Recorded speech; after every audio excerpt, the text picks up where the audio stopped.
पड़ेगा, इस बात को लेकर के भी संघर्ष करना पड़ेगा कि आज खदान में जो ठेका मजदूर हैं, जो हमारे साथ कंधे से कंधा मिला करके चलते हैं और कोल इंडिया और एससीसीएल के लिए उत्पादन करते हैं, हम लोग उसकी लड़ाई को कितनी गंभीरता से लड़ते हैं। क्योंकि वर्तमान समय में आप समझिए कि ऐतिहासिक उत्पादन हो रहा है।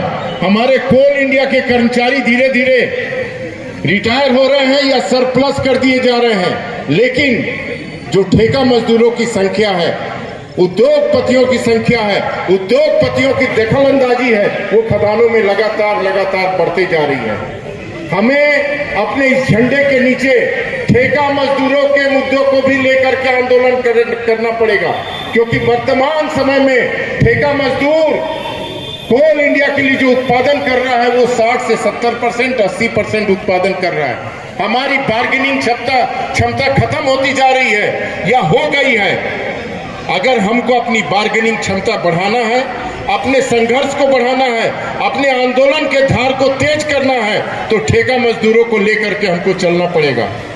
इसलिए जो हमारे साथी यहाँ पर बैठे हैं, मैं चिरमिरी क्षेत्र के साथियों से भी आज ये आह्वान करूंगा कि चिरमिरी क्षेत्र के भी साथी ठेका मजदूरों की मुद्दों को लेकर के आगे बढ़े, आंदोलन करें, संघर्ष करें। बाकी हम लोग जहाँ पर उनका सहयोग कर सकते हैं, हमेशा सदैव।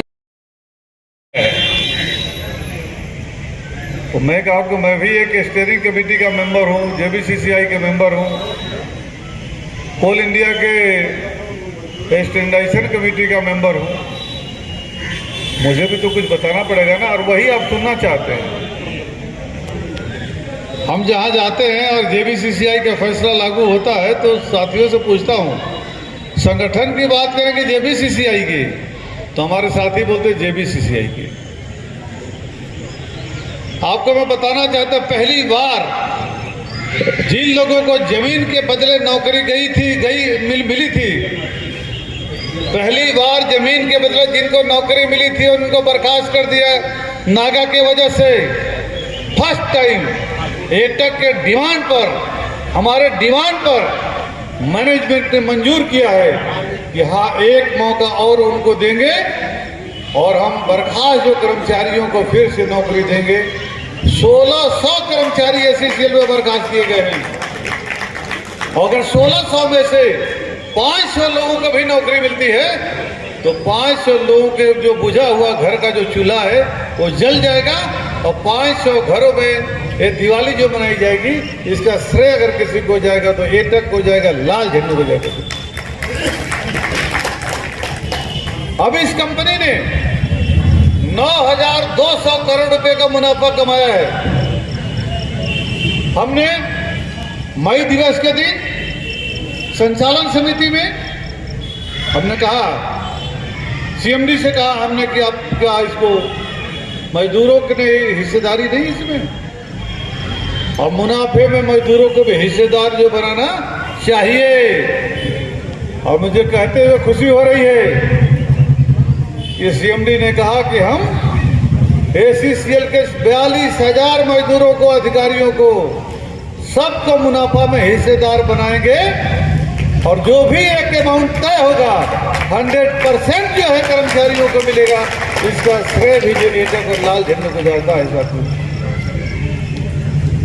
इसके पहले जब मैं जेबीसीसीआई में नहीं जाता था तो जो कोई अगर आश्रित आपका मर जाए, कोई आदमी मर गया अगर, तो उसका आश्रित नौकरी के लिए दरखास्त देता था। दरखास्त से तारीख से उसका उम्र जो जोड़ा जाता था। पहली बार तय हुआ साथियों, कर्मचारी की मौत जिस दिन होगी उसी दिन से उसके उम्र का निर्धारण किया जाएगा, और कोल इंडिया के ऐसे सैकड़ों जो है आश्रित मजदूरों को भला होगा। इसका श्रेय भी एटक को जाता है, भी मैं कहना चाहता हूँ आपसे। पहले रोस्टर में लड़कियों को नहीं रखा जाता था, लड़कों को रखा जाता था। मेरे जाने के बाद सबसे पहले हमने इस बात को उठाया, और कंपनी ने तय किया है कि लड़कियों को भी, अगर 12 साल की उम्र की अगर कोई लड़की है उसको भी रोस्टर में रखा जाएगा, और 18 साल होने के बाद उसको भी नौकरी मिलेगी। ये भी तय किया गया है, ये भी तय किया गया है। हमारी एक डिमांड है कि जो ओवर टाइम है और इंसेंटिव है, इंसेंटिव में ओवर टाइम को जोड़ा ना जाए। अभी कामयाबी नहीं मिली है, लेकिन जरूर मैं विश्वास आपको हम दिलाते हैं कि हम लड़ेंगे और जीतेंगे, ये भी हम आपसे कहना चाहते हैं।